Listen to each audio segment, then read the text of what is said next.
Halo, selamat pagi pemirsa. Ya, apa kabar pemirsa TVR Parlemen dimanapun Anda berada? Berjumpa lagi dalam program TVR 09 bersama saya Dadi Ramadan dan juga rekan saya. Saya tentunya Riri Reski. Dalam 30 menit ke depan kami akan sajikan kepada Anda sejumlah berita penting tentunya dari kondisi Senayan Jakarta. DPR ya. Dan kita akan memberikan kepada Anda beberapa berita yang sudah disiapkan oleh redaksi TVR Parlemen. Jadi pastikan Anda menyaksikan TVR 09 saat lagi.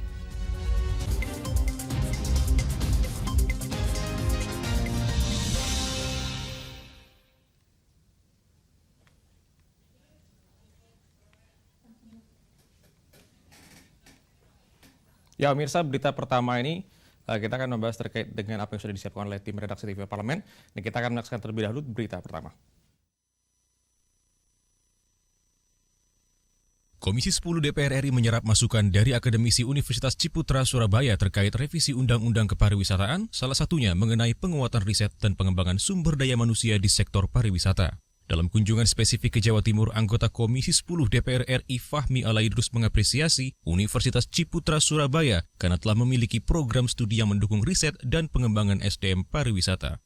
Fahmi Alaidrus menyambut baik sistem pendidikan Universitas Ciputra Surabaya yang mengutamakan pengembangan jiwa pengusaha pada pelaku pariwisata. Menurutnya, penumbuhan jiwa entrepreneurship berperan sentral dalam memajukan pariwisata. Bahwa SDM-SDM yang akan bergerak di dunia pariwisata memang selain pengetahuan dan skill yang terkait dengan pariwisata, tapi jiwa entrepreneurship-nya harus berkembang. Kalau tidak, maka proyek-proyek pariwisata itu akan menjadi sesuatu yang tidak cepat memberikan manfaat ekonomi, karena kita tahu bahwa tujuan pengembangan industri pariwisata yang paling utama adalah menghasilkan manfaat ekonomi bagi pelakunya dan tentu bagi masyarakat sekitar. Gitu. Nah, ini yang barangkali perlu ditekankan, bahwa SDM pariwisata itu harus memiliki jiwa entrepreneurship. Selama ini, sumber daya manusia menjadi persoalan yang sangat serius dalam pengembangan pariwisata. Untuk itu, seluruh masukan dari kunjungan ini akan dibawa ke Komisi 10 DPR RI untuk menjadi pertimbangan dalam rancangan Undang-Undang Kepariwisataan yang prosesnya saat ini akan segera rampung. Dari Jawa Timur, Akbar Prakoso, TVR Parlemen, melaporkan.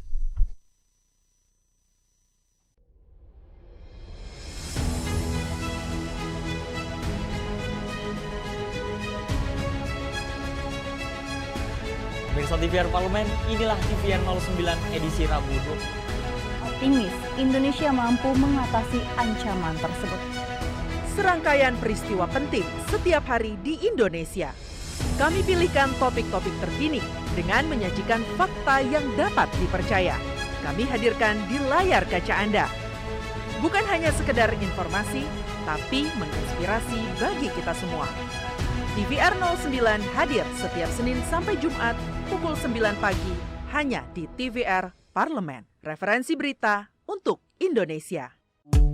DPR RI memiliki fungsi diplomasi dalam menjalankan politik luar negeri sesuai dengan pasal 116 Undang-Undang MD3. Kontribusi aktif BKSAP DPR RI memainkan peranan penting dalam memenangkan persaingan global melalui IPU, IPA, IPPF, AIPA, dan PUIK. BKSAP memiliki komitmen yang tinggi dalam krisis kemanusiaan dunia. Fungsi diplomasi dijalankan untuk mendukung upaya pemerintah dalam melaksanakan politik luar negeri.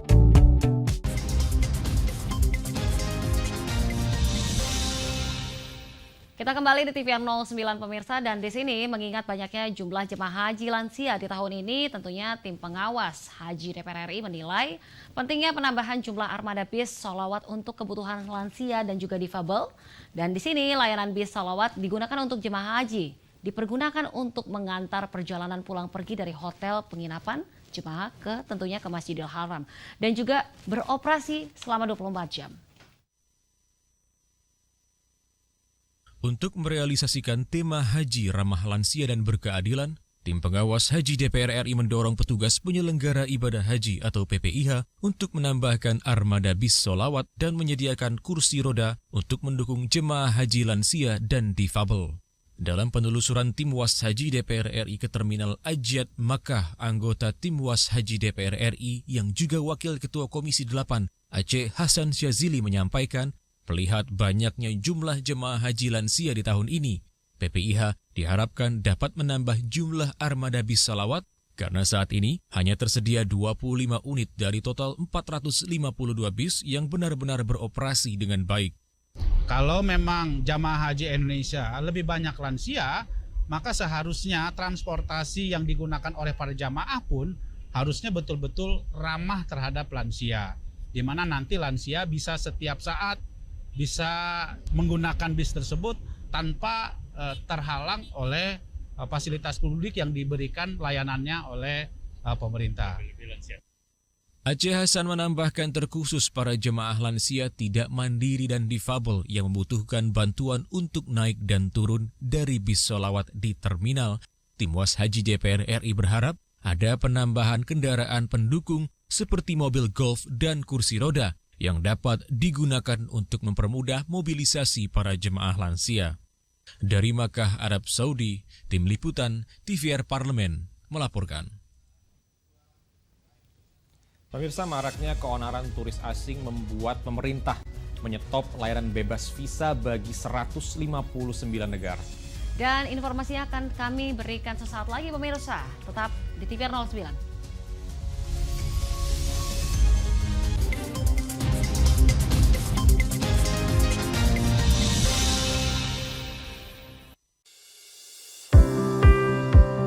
Mengenal tugas dan fungsi DPR RI. Dewan Perwakilan Rakyat atau DPR adalah lembaga negara yang mewakili aspirasi rakyat. Kehadiran DPR RI merupakan salah satu bukti bahwa Indonesia merupakan negara demokrasi. Sebagai salah satu lembaga perwakilan rakyat, apa saja tugas dan fungsi yang diemban DPR RI? Berdasarkan pasal 20A ayat 1 Undang-Undang Dasar 1945, DPR memiliki 3 fungsi, yakni fungsi legislasi, anggaran, dan pengawasan. Tugas dan wewenang DPR berbeda untuk setiap fungsinya. Yang pertama, fungsi legislasi. Menyusun program legislasi nasional atau prolegnas, menyusun dan membahas rancangan undang-undang, menerima rancangan undang-undang yang diajukan oleh DPD, membahas rancangan undang-undang yang diusulkan oleh Presiden ataupun DPD, menetapkan undang-undang bersama dengan Presiden, menyetujui atau tidak menyetujui peraturan pemerintah pengganti undang-undang yang diajukan oleh Presiden untuk ditetapkan menjadi undang-undang. Yang kedua, fungsi anggaran. Memberikan persetujuan atas rancangan undang-undang tentang APBN yang diajukan oleh Presiden. Memberikan persetujuan terhadap pemindahantanganan aset negara maupun terhadap perjanjian yang berdampak luas bagi kehidupan rakyat yang terkait dengan beban keuangan negara. Menindaklanjuti hasil pemeriksaan atas pengelolaan dan tanggung jawab keuangan negara yang disampaikan oleh BPK. Memperhatikan pertimbangan DPD atas rancangan undang-undang tentang APBN dan rancangan undang-undang terkait pajak, pendidikan, dan agama. Yang ketiga, fungsi pengawasan. Fungsi pengawasan, DPR bertugas melakukan pengawasan terhadap pelaksanaan Undang-Undang APBN dan kebijakan pemerintah, serta membahas dan menindaklanjuti hasil pengawasan yang disampaikan oleh DPD. Demikian penjelasan tentang tugas dan fungsi DPR menurut Undang-Undang. Informasi ini dipersembahkan oleh TV dan Radio Parlemen, Biro Pemberitaan Parlemen, dan Sekretariat Jenderal DPR RI.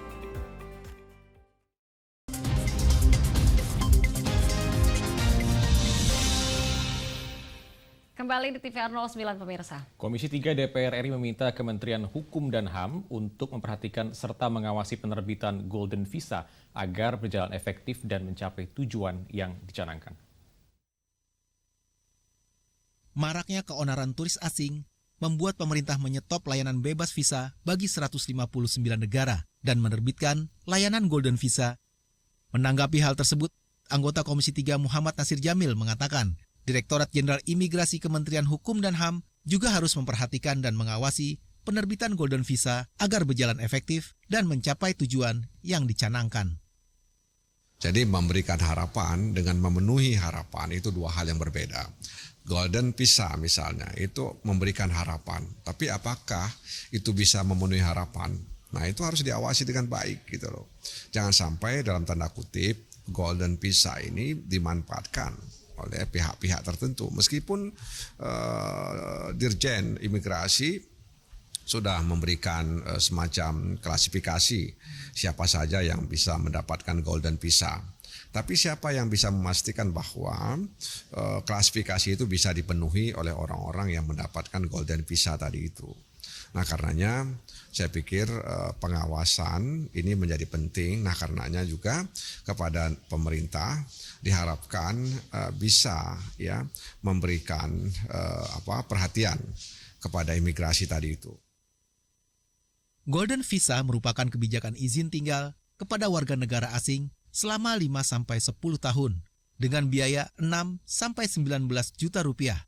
Nasir berharap dengan perhatian dan pengawasan penuh, layanan Golden Visa dapat membantu perekonomian negara dengan menarik warga negara asing untuk datang ke Indonesia dalam jangka waktu panjang.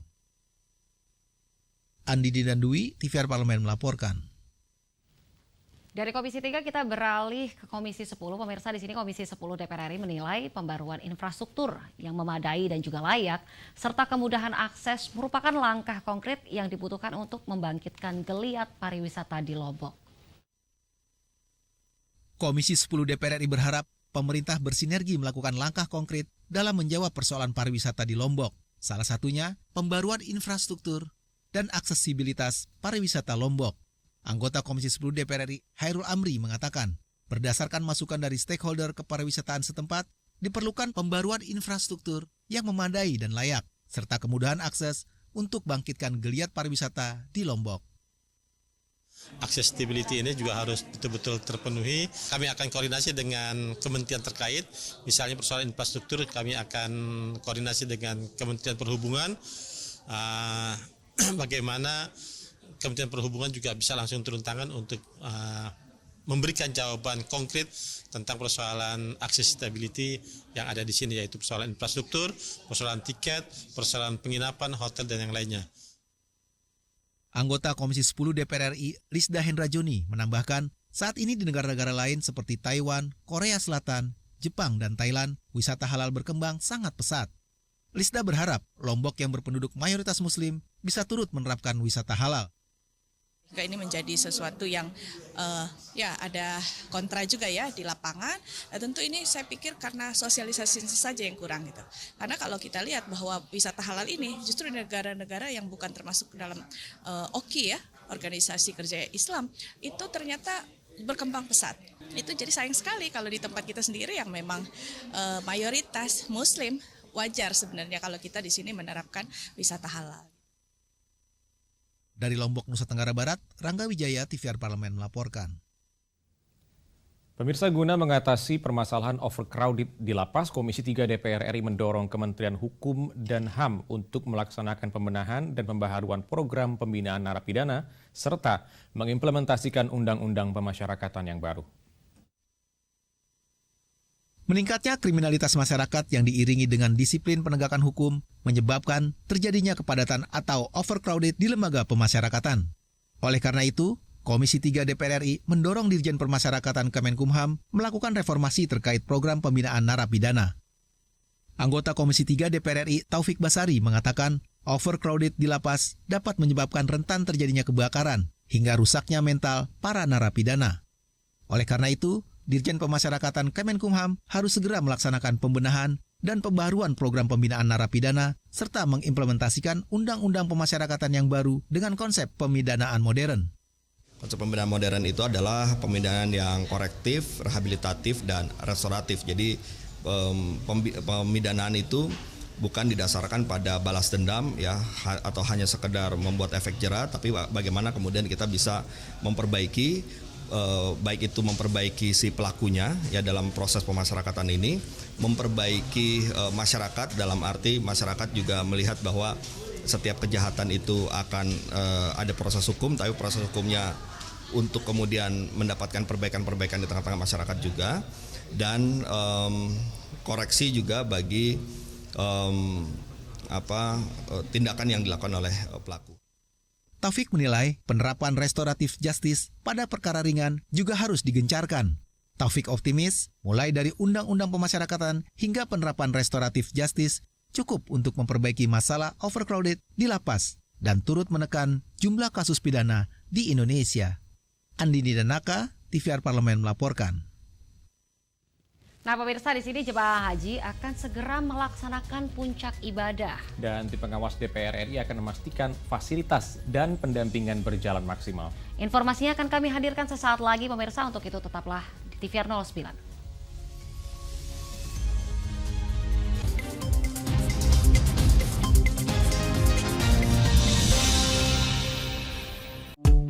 DPR RI memiliki fungsi diplomasi dalam menjalankan politik luar negeri sesuai dengan pasal 116 Undang-Undang MD3. Kontribusi aktif BKSAP DPR RI memainkan peranan penting dalam memenangkan persaingan global melalui IPU, IPA, IPPF, IPA, dan PUIK.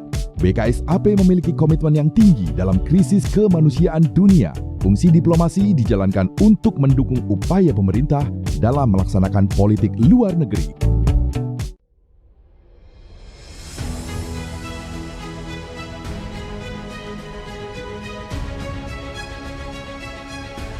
Pemirsa TVR Parlemen, inilah TVR 09 edisi Rabu.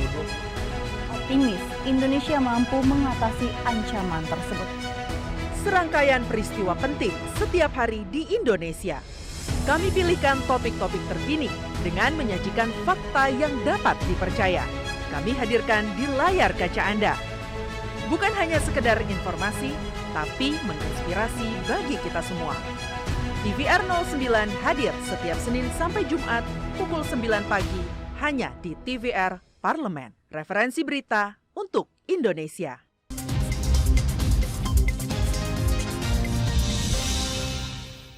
Kembali di TVR 09. Mengingat pelaksanaan puncak haji tahun ini, tim pengawas DPR RI menghimbau para jemaah haji untuk senantiasa menjaga kesehatan dan juga fisiknya. Tentunya di sini pemirsa, tim WAS DPR RI juga melakukan pengecekan kesiapan petugas dan klinik kesehatan haji Indonesia yang ada di Kota Mekah. Selain itu, tim WAS DPR RI juga memastikan pelayanan transportasi bagi para jemaah haji Indonesia.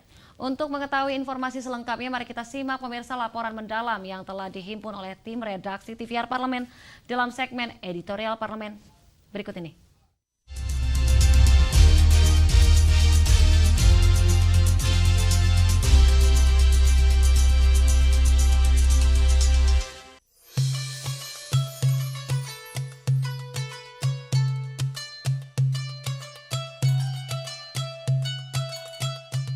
Menjelang puncak penyelenggaraan ibadah haji tahun 2023, tim pengawas haji DPR RI melakukan pengecekan kesiapan petugas kesehatan haji Indonesia, baik yang melayani di Arafah, Musdalifah maupun Mina. Dalam hal ini, pemerintah telah menyiapkan 16 petugas kesehatan di Arafah, 42 petugas kesehatan di Musdalifah, dan 169 petugas kesehatan di Mina. Sehingga ada 227 petugas kesehatan yang melayani jemaah haji Indonesia. Untuk memastikan pelayanan kesehatan berjalan dengan maksimal, tim WAS Haji DPR RI mengunjungi klinik kesehatan haji Indonesia di Kota Mekah. Tidak hanya meninjau pasien yang dirawat dengan kondisi kesehatan yang ringan, tim WAS Haji DPR RI juga meninjau ruangan rawat pasien yang sudah masuk dalam kategori demensia hingga sakit berat. Nah, dari hasil pemantauan kami, alhamdulillah, secara umum kami bisa menyaksikan bahwa teman-teman tenaga kesehatan yang ada di KKIH ini sudah bekerja keras siang malam tanpa mengenal lelah untuk melayani pasien. Nah, olehnya itu ke depan ini perlu menjadi perhatian khusus pemerintah, khususnya Kementerian Agama dan Kementerian Kesehatan, untuk mengantisipasi lebih awal agar pelayanan lansia ini bisa lebih dimaksimalkan, termasuk untuk screening calon jamaah haji itu dilakukan lebih awal.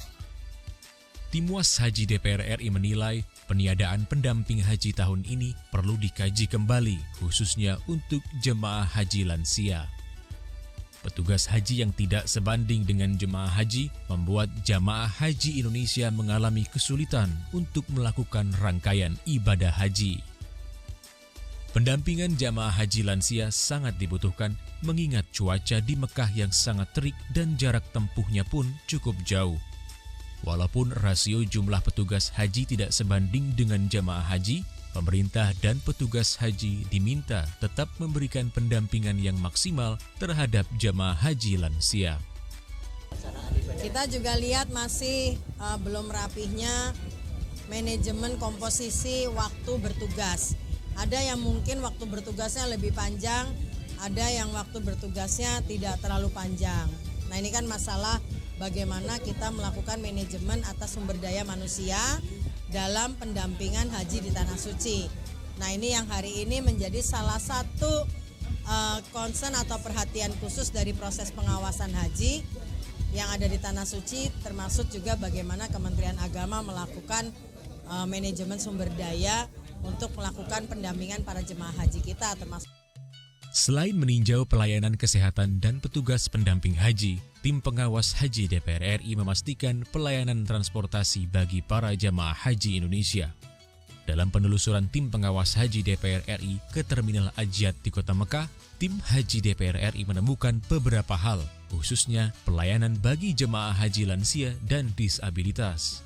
Bis sholawat yang mengantarkan jamaah haji ke Masjidil Haram belum sepenuhnya ramah bagi jamaah haji lansia. Transportasi bagi jamaah haji lansia masih sangat sedikit. Dari 452 bus, hanya ada 25 bus yang ramah bagi jamaah haji lansia dan tidak ada petugas haji yang mengarahkan jamaah ke bus sholawat. Tim pengawas haji DPR RI berharap agar ada penambahan kendaraan pendukung seperti mobil golf dan kursi roda yang dapat digunakan untuk mempermudah mobilisasi para jamaah lansia dan disabilitas ke tempat ibadah. Dari hasil penelusuran kita dan pengawasan kita terhadap pelayanan transportasi ini harus diakui bahwa belum sepenuhnya ramah terhadap lansia. Kenapa? Karena jumlah bis yang ramah lansia ini masih jauh lebih sedikit dibandingkan dengan bis yang disediakan yang melayani bagi jamaah secara umum. Jadi karena itu kalau kita sesuaikan ya bahwa tahun ini haji dengan tema haji ramah lansia dan berkeadilan tentu masih belum sesuai dengan harapan. Jamaah haji Indonesia diimbau agar beristirahat yang cukup jelang puncak ibadah haji. Para jamaah juga jangan terlalu memforsir tenaga untuk mengerjakan amalan-amalan sunnah karena yang terpenting dalam berhaji adalah ketika wukuf di Arafah. Dari Mekah, Arab Saudi, tim TVR Parlemen melaporkan.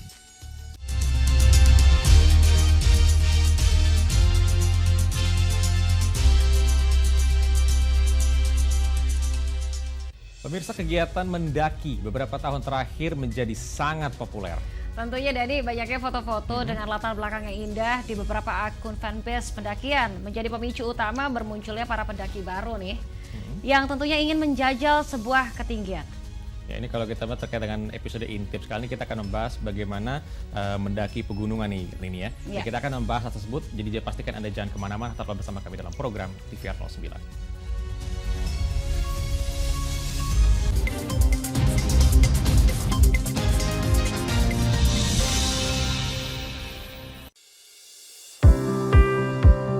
Mengenal tugas dan fungsi DPR RI.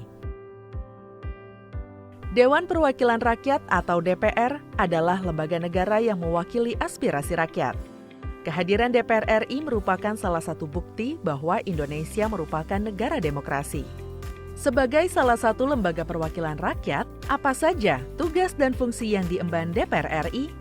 Berdasarkan pasal 20A ayat 1 Undang-Undang Dasar 1945, DPR memiliki 3 fungsi, yakni fungsi legislasi, anggaran, dan pengawasan. Tugas dan wewenang DPR berbeda untuk setiap fungsinya. Yang pertama, fungsi legislasi. menyusun program legislasi nasional atau prolegnas, menyusun dan membahas rancangan undang-undang, menerima rancangan undang-undang yang diajukan oleh DPD, membahas rancangan undang-undang yang diusulkan oleh Presiden ataupun DPD, menetapkan undang-undang bersama dengan Presiden, menyetujui atau tidak menyetujui peraturan pemerintah pengganti undang-undang yang diajukan oleh Presiden untuk ditetapkan menjadi undang-undang. Yang kedua, fungsi anggaran. Memberikan persetujuan atas rancangan undang-undang tentang APBN yang diajukan oleh Presiden. Memberikan persetujuan terhadap pemindahntanganan aset negara maupun terhadap perjanjian yang berdampak luas bagi kehidupan rakyat yang terkait dengan beban keuangan negara. Menindaklanjuti hasil pemeriksaan atas pengelolaan dan tanggung jawab keuangan negara yang disampaikan oleh BPK. Memperhatikan pertimbangan DPD atas rancangan undang-undang tentang APBN dan rancangan undang-undang terkait pajak, pendidikan, dan agama. Yang ketiga, fungsi pengawasan. Fungsi pengawasan, DPR bertugas melakukan pengawasan terhadap pelaksanaan undang-undang APBN dan kebijakan pemerintah, serta membahas dan menindaklanjuti hasil pengawasan yang disampaikan oleh DPD. Demikian penjelasan tentang tugas dan fungsi DPR menurut undang-undang. Informasi ini dipersembahkan oleh TV dan Radio Parlemen, Biro Pemberitaan Parlemen, dan Sekretariat Jenderal DPR RI.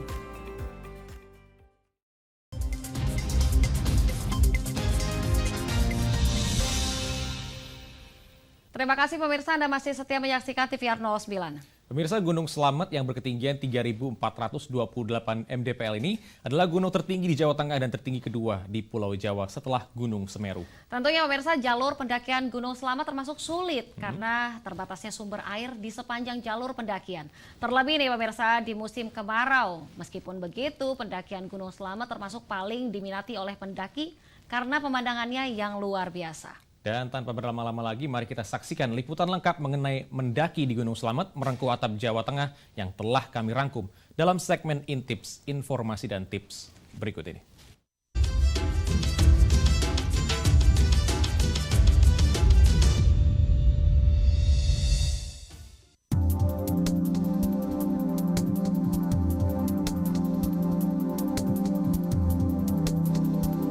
Gunung Slamet adalah sebuah gunung berapi yang berada di Jawa Tengah, Indonesia.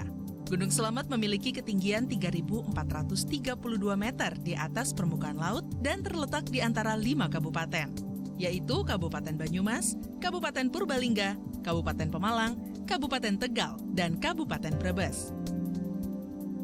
Hingga saat ini, Gunung Slamet masih menunjukkan eksistensinya sebagai salah satu gunung berapi aktif di Indonesia.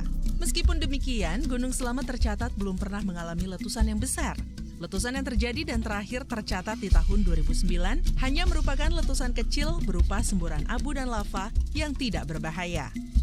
Masyarakat Jawa percaya bahwa Gunung Slamet berada tepat di tengah Pulau Jawa dan menganggap Gunung Slamet sebagai kunci Pulau Jawa. Mitosnya nih pemirsa, apabila terjadi letusan besar di Gunung Slamet, maka Pulau Jawa akan terbelah menjadi 2 bagian dan memisahkan antara bagian barat dan bagian timur. Lalu bagaimana sih asal-muasal nama Gunung Slamet? Gunung Slamet memiliki cerita legenda yang turun-temurun. Nama Slamet yang artinya dalam bahasa Jawa adalah selamat, diberikan karena dipercaya gunung ini tidak pernah meletus besar dan memberi rasa aman bagi warga sekitar. Menurut sejarawan Belanda, Jan Nurdun, nama Slamet adalah relatif baru, yaitu setelah masuknya Islam ke tanah Jawa. Kata itu merupakan pinjaman dari bahasa Arab. Ia mengemukakan pendapat bahwa yang disebut sebagai Gunung Agung dalam naskah berbahasa Sunda mengenai kisah petualangan Bujangga Manik adalah Gunung Slamet, berdasarkan pemaparan lokasi yang disebutkan. Mendaki Gunung Slamet bukanlah hal yang mudah. Diperlukan kesiapan mental dan fisik dari pendaki karena medan Gunung Slamet yang cukup sulit. Kali ini kami ajak pemirsa mendaki melalui jalur pendakian Gunung Slamet via Bambangan, Desa Kutabawa, Kecamatan Karangreja, Purbalingga.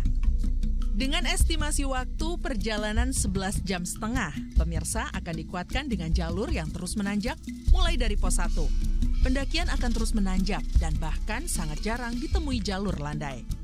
Hampir di sepanjang rute pendakian tidak ditemukan air, kecuali di pos 5 di mana pendaki bisa mendirikan tenda. Namun di hari libur atau di hari ramai, pemirsa bisa menemukan pedagang makanan hingga di pos keempat. Hal yang menarik adalah suasana batas puncak saat pemirsa ingin mengejar summit ke puncak Gunung Slamet. Sebelum puncak, pemirsa akan melewati jalur Pelawangan. Namanya tak asing ya pemirsa? Ya, nama jalur dan jalur ini mirip dengan jalur Pelawangan di Gunung Rinjani, Pulau Lombok. Di jalur Pelawangan ini boleh dibilang menjadi jalur yang cukup ekstrim karena jalur terbuka dan medan terbuka dengan batu kerikil dan pasir yang pastinya para pendaki harus ekstra hati-hati. Begitu sampai di puncak, segala lelah dan perjuangan akan terbayarkan. Pemandangan elok dan kawah Gunung Slamet yang dikelilingi puncak-puncaknya menjadi penanda bahwa gunung ini memang sangat mengagumkan. Tak ayal, gunung ini meskipun sulit untuk ditaklukkan, namun memberi nuansa kedamaian bagi siapa saja yang mengunjunginya. Gunung Slamet memang menjadi gunung yang memberi keselamatan bagi siapa saja yang memujanya. Yuk teman-teman pemirsa TVR Parlemen, kita kunjungi Gunung Slamet yang menawan ini. Kita rengkuh ke puncak Gunung Slamet dengan selamat. Sampai jumpa di Liputan Intips edisi pendakian gunung lainnya ya.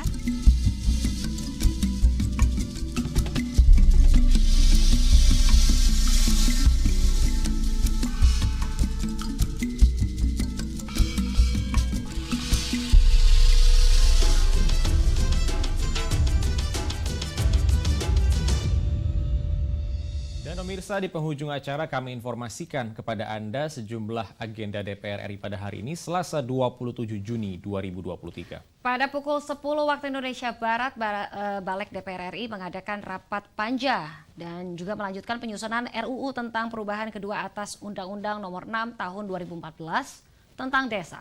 Sedangkan di siang harinya pada pukul 13.00 waktu Indonesia Barat terdapat dialektika demokrasi dengan tema yaitu potensi caleg artis dan influencer di pemilu 2024. Dan sejumlah agenda serta program DPR RI lainnya masih dapat Anda saksikan secara langsung di TVR Parlemen melalui kanal utama, kanal komisi, dan juga kanal alat kelengkapan dewan lainnya yang dapat Anda akses di tvr.dpr.go.id. Pemirsa TVR Parlemen, demikian TVR 09 edisi pagi ini. Segenap kru TVR Parlemen yang bertugas hari ini mengucapkan terima kasih telah menyaksikan TVR 09 pada pagi hari ini. Saya Rina Reski dan juga rekan saya Jadi Ramadan. Sampai jumpa di TVR 09 esok hari. TVR Parlemen, referensi Indonesia.